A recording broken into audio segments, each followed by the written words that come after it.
Vous faites-vous l'honneur de ne pas vous mentir. Vous prenez-vous pour un personnage si considérable et si fort qu'il mérite et supporte la vérité, qu'il sache utiliser la vérité. Si vous faussez les cartes au départ, comment voulez-vous donner à ce personnage les atouts nécessaires à l'édification de sa réussite? Si vous ne le croyez pas assez considérable pour mériter la simple vérité, comment pouvez-vous lui faire confiance et attendre son triomphe? La simple vérité n'apparaît pas si aisée, car il est souvent plus facile de l'avouer aux autres qu'à soi-même. Mentir à notre voisin, c'est jouer une comédie qui, à long terme, ne conduira pas au succès. Mentir à nous-mêmes, c'est accepter de fabriquer une catastrophe. Êtes-vous pauvre? Êtes-vous riche? Êtes-vous satisfait de la générosité de l'existence à votre endroit? Oui? Votre réponse est-elle sincère ou renouvelle-t-elle la fable du renard et des raisins? Le renard qui ne pouvait attraper les raisins, trop haut placés, et qui s'écria « Ces raisins sont trop verts ». Nous savons, pour l'avoir constaté 100 fois, que les gens satisfaits de leurs conditions médiocres sont de fieffés menteurs. Les gens qui prétendent se contenter de leur appartement exigu et vétuste, de leur travail monotone, de leur voiture surannée, des personnes peu intéressantes qu'ils fréquentent, des produits de piètre qualité qu'ils sont condamnés à acheter année après année, faute d'argent, faute de cet argent réputé sordide et qui, selon la formule, ne fait pas le bonheur. Peut-être ne fait-il pas le bonheur, mais croyez-vous que son absence nous plonge dans les délices de la félicité? Cessons nos mensonges. Fuyons les schémas rigides de nos pensées toutes faites à propos de l'argent, à propos de l'ambition, à propos du sexe aussi, ou du luxe. Ne nous laissons pas piéger par les tourbillons émotionnels attachés à ces concepts. N'ajoutons pas à l'argent une puanteur fictive fabriquée par notre esprit. Ne mentons pas à l'argent. Alors, êtes-vous toujours satisfait de votre vie? Un jour, j'ai embarqué à bord de ma voiture un jeune hippie en uniforme de rigueur, cheveux gras, jeans déchirés, bracelets et chaînes. Comme il était sans le sou, je lui ai procuré un toit pour la nuit et un menu travail le lendemain. Ce garçon cultivé et vigoureux professait un mépris souverain pour l'argent, sauf le mien quand il avait faim. Il était pauvre par choix, superbe par refus d'un monde bourgeois, adorateur du veau d'or. Était-il sincère? À cette époque, il le croyait sans doute. Il venait d'une famille de petits bourgeois, ou plutôt, il fuyait une famille de petits bourgeois, braves gens trop bien intentionnés, rigides prisonniers des idées toutes faites. Je lui fis voir que sa fugue manifestait une opposition inconsciente au père. Elle relevait d'un comportement enfantin tardif qu'il aurait dû manifester à 17 ans et non à 26. Mais dans ces familles-là, au nom de la sainte discipline et des principes, les adolescents de 17 ans se taisent. Sachez que si quelqu'un fait quelque chose, il a toujours des raisons et rarement celles qu'il croit. À vous d'observer les hommes pour percer les causes de leur comportement. À vous de vous observer vous-même. Bien sûr, mon hippie refusa le jugement et jura que son choix était libre. Il avait voulu l'évasion, non par opposition mais par vocation. Il avait choisi la pauvreté comme tremplin vers la liberté. J'ai récemment retrouvé mon bonhomme débarrassé de ses oripeaux et mieux de ses illusions. Mais pour un tel résultat, il a fallu une catastrophe. En effet, sa petite amie a ramené des Indes une maladie tropicale très grave, avec un dévouement admirable. Il s'est mis à travailler pour subvenir aux frais médicaux et payer les gardes malades. À première vue, il semblerait qu'il ait pris goût à l'argent, mais ne croyez-vous pas qu'il ait plutôt découvert le plaisir de la réussite? L'argent ne serait pas son but, mais un outil et un instrument de mesure du succès. Conséquence inattendue, ou du moins inattendue pour lui, il s'est réconcilié avec son père. Il a sans doute découvert la satisfaction de bien faire ce qu'il fait. Aujourd'hui, il vit une réussite manifeste et fondée sur cette liberté conférée par une certaine aisance. Est-il hypocrite? Je vous laisse prononcer votre jugement. L'était-il plutôt lors du séjour chez les hippies? Ne pensez-vous pas qu'il leur ait menti et qu'il ait menti à lui-même? Un mensonge que nous pratiquons peut-être tous. Ne pensez-vous pas qu'il se soit dissimulé les vraies raisons de son départ, qu'il ait fabriqué un alibi conventionnel? La famille, la société, mon patron, ma femme, mon mari, les autres, toujours les autres. Heureusement, la vie s'est montrée indulgente en lui tendant la perche du défi. Quel défi? Conjurer le malheur qui le frappait, se montrer plus fort que le destin. Sans lui, il aurait sombré plus loin dans le mensonge. Comme tant d'autres, il aurait fait de son mensonge un système de plus en plus organisé et de plus en plus rigide. Plutôt que de perdre la face, il aurait accordé son comportement à ce système artificiel. Tout le monde n'a pas la chance de connaître un défi aussi puissant. Et vous, combien en avez-vous rencontré de ces faux hippies sur les routes et hors des routes, dans les bureaux, dans les bistrots, devant la télévision, dans les manifestations de masse, tous ces gens qui se font une vertu de leur insuccès et qui brandissent l'étendard de leur médiocrité comme un choix courageux et libre, ces gens qui prennent leur résignation pour un modèle de sagesse et, plus dangereux encore, un modèle qu'ils veulent imposer aux autres. Il faut savoir se contenter de ce qu'on a, disent-ils. Que pensez-vous de cette phrase? Que pensez-vous d'une pareille distorsion de nos aspirations profondes? N'êtes-vous pas tenté de crier bien haut? Il faut surtout ne pas se contenter de ce qu'on a. Et vous l'avez crié en décidant d'écouter votre programme de succématique. Heureusement, la fausse résignation des médiocres ne vaut pas plus cher que la vocation de mon hippie. La sienne a succombé à l'argent, la leur ne résiste pas à l'espoir. Faites-leur entrevoir une occasion d'en sortir. Avec quelle rage ils fouleront aux pieds l'étendard de la condition choisie. Alors vous-même, n'êtes-vous pas tenté par le petit jeu des faux hippies? Oh, juste pour un détail. Pour une promotion qui ne vient pas. Une voiture que vous ne pouvez vous offrir. Un bel objet convoité et dont vous détournez les yeux dans les vitrines. Un peu de bonheur matériel que vous devez refuser à votre famille, à vos enfants. Un rêve que vous vous résignez à ne jamais réaliser. Oui, juste un petit détail, comme vous voyez.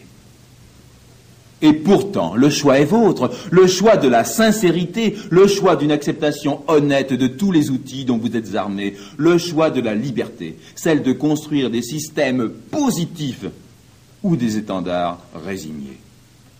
Mais ces outils que vous acceptez, quels sont-ils ? Votre intelligence. Acceptez votre intelligence, acceptez votre compétence, acceptez vos rêves. Vos objectifs. Construisez vos objectifs et respectez les plans de vos objectifs. Vos besoins profonds, vos besoins véritables. Ne fabriquez jamais un paravent pour masquer votre incapacité à satisfaire de tels besoins. Votre temps. Reconnaissez le temps dont vous disposez, ce bien précieux entre tous, ce bien dont chacun d'entre nous, les vainqueurs et les perdants, reçoivent jour après jour la même mesure.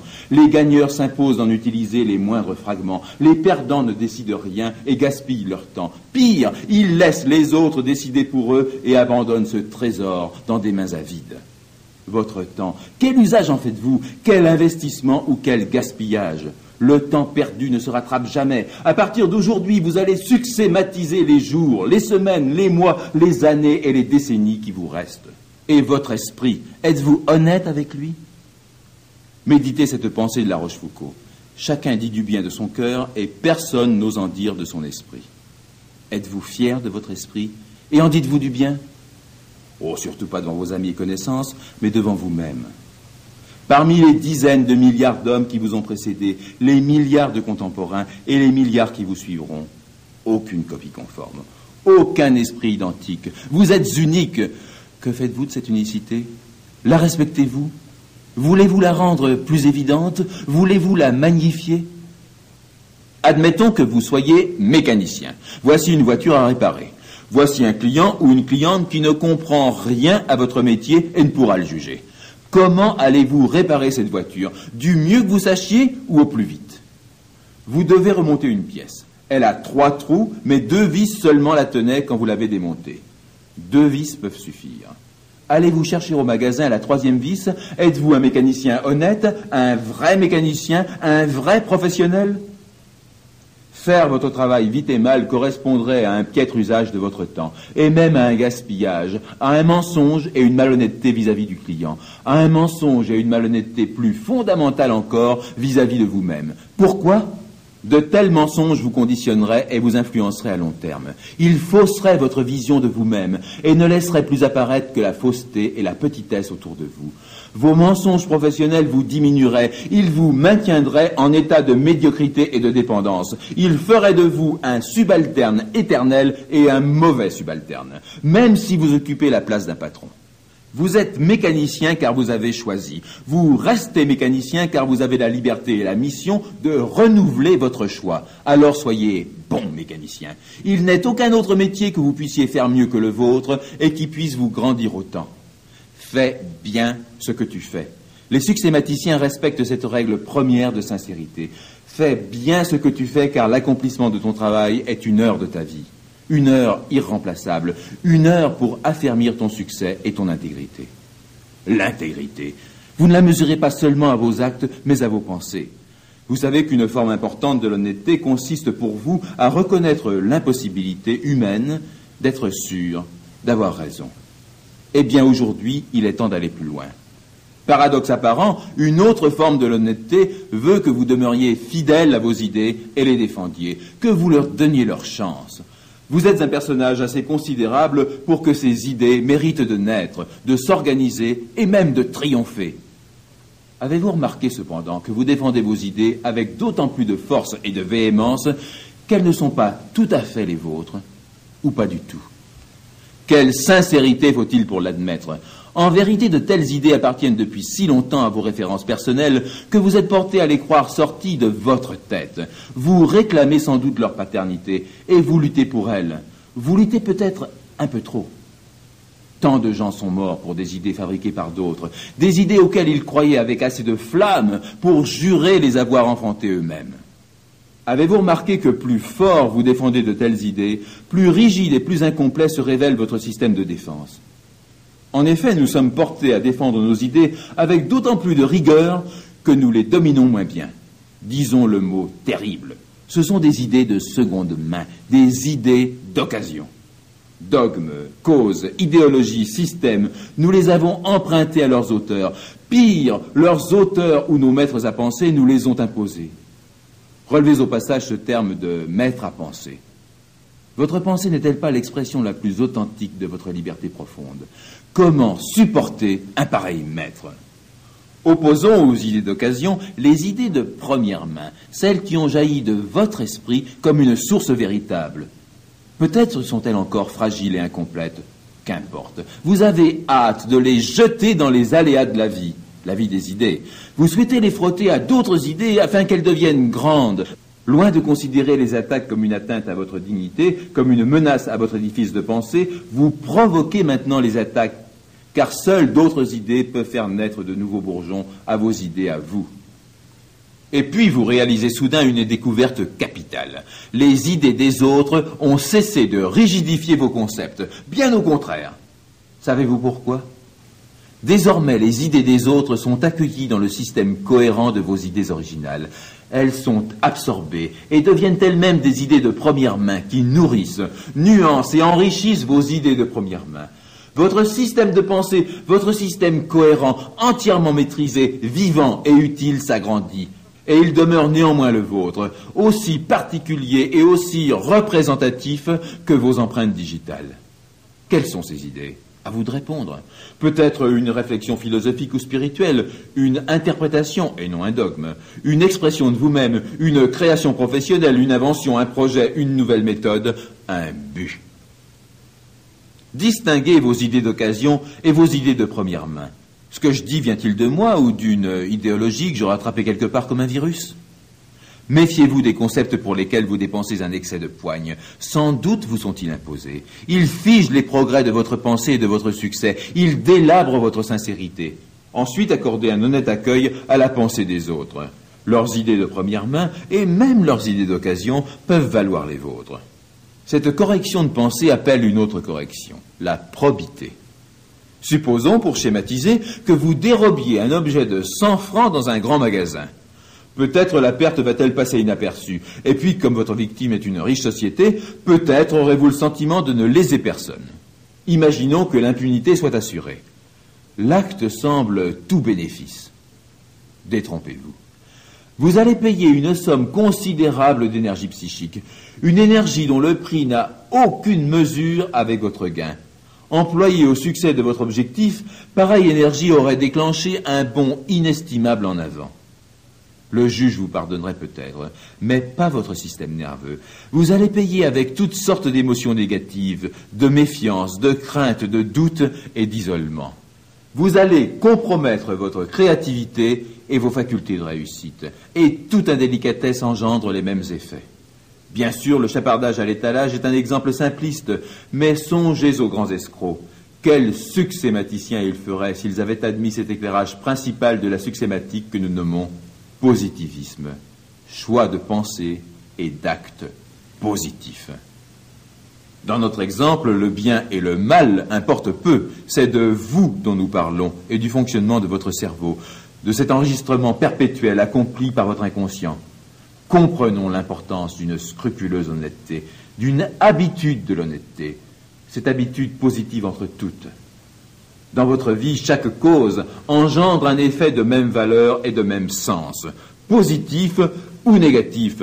Votre indélicatesse, heureusement supposée, acte négatif et grave pour vous, montrait la fascination du gain immédiat et l'oubli de la durée de votre vie. Tôt ou tard, la cause négative produira l'effet négatif et vous le paierez. Terminons par quelques résolutions. Évitez de mentir, même sans mots, en faisant pénétrer dans le cerveau d'autrui une vérité dont vous savez qu'il ne peut la comprendre ou qu'il la comprend de manière erronée. Soyez assez sincères et assez courageux pour ne pas vous cacher les problèmes. Apprenez à résoudre chaque problème un à un.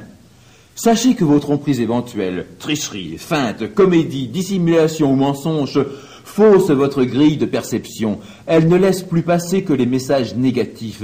Vous devenez prisonnier de la méfiance. Aucun succès n'a jamais résisté à la persécution de la méfiance. Votre sincérité d'action et de pensée représente une option efficace sur la réussite. De plus, c'est une option heureuse. Vous avez de la chance d'être sincère. La chance aujourd'hui. La chance pour demain.